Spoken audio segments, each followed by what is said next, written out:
आप जो कुछ भी करना चाहते हैं, आप खुद को अपने अंदर खुशी और स्पष्टता के क्षण तक लाएं। उस क्षण आप जो निर्णय लेते हैं, चाहे आप मर भी जाएं,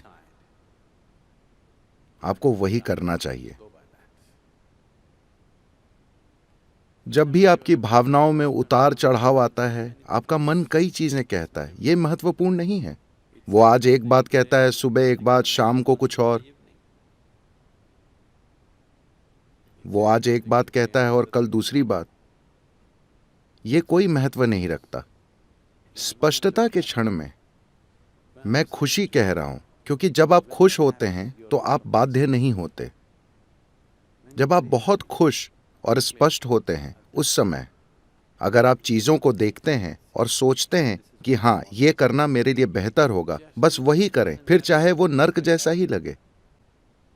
ये मायने नहीं रखता कि आप 10 साल तक नर्क से गुजरते हैं, आप बस वही करें, क्योंकि आपकी खुशहाली वही है।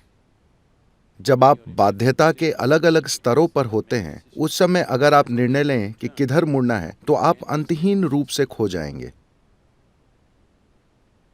ये इस बारे में नहीं है कि आप क्या कर रहे हैं, बस आप उसे दृढ़ता के साथ कर रहे हैं। हर दिन आप ऑफ एंड ऑन रहते हैं, तो वो नहीं होता। आप बस दृढ़ रहिए, आप बस एक बिंदु पर टिके रहिए, चाहे वो कुछ भी हो। अगर आप कसाई बनना चाहते हैं तो कसाई बनने पर अटल रहिए, ये खुल जाएगा।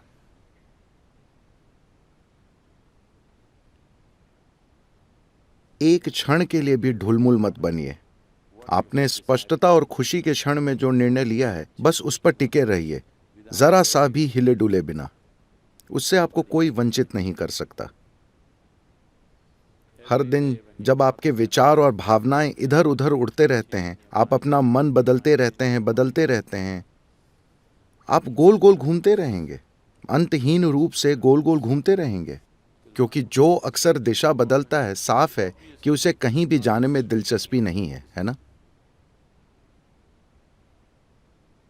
आप जानते हैं कि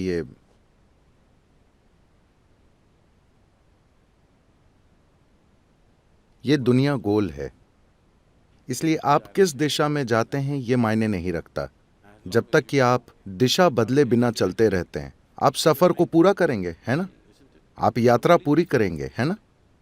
अगर आप अपनी दिशा बदलते हैं तो ये आपको एक अनंत, हमेशा खोए रहने की एक अंतहीन स्थिति में डाल देगा। तो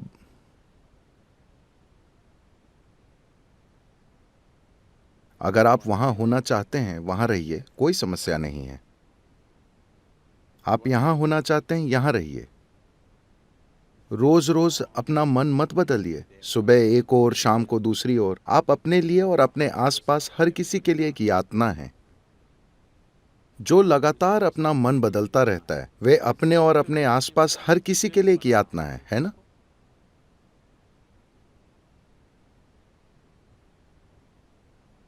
अभी आप सोच रहे हैं कि कल मैं अपना योग करूंगा।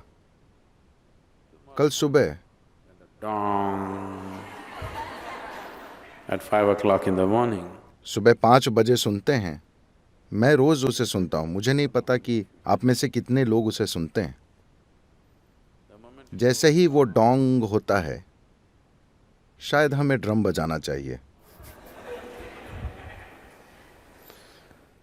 फिर आपका शरीर कहता है, भाड़ में जाए ये योग, मैं बस ये चाहता हूं।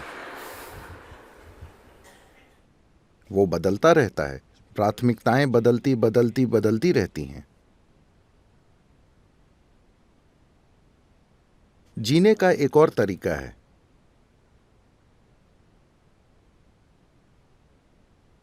जहां आपके जीवन की सबसे बड़ी खुशियां, आपके जीवन के सबसे बड़े सुख ऐसे लगेंगे जैसे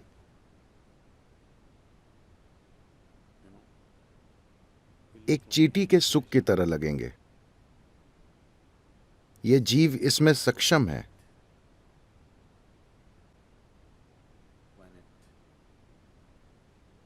जब बात शरीर और दिमाग की आती है तो हम सभी अलग रूप में सक्षम हैं। दो शरीर बराबर सक्षम नहीं होते, न ही दो दिमाग बराबर सक्षम होते हैं। लेकिन जब इस जीव की बात आती है तो हर जीव बराबर सक्षम है।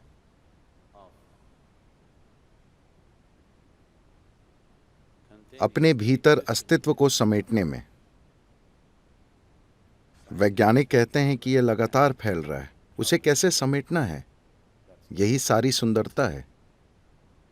That which is endless, that which is eternal. जो अंतहीन है, शाश्वत है, जो असीम है और जो लगातार फैल रहा है, उसे इस जीव में समेटा जा सकता है।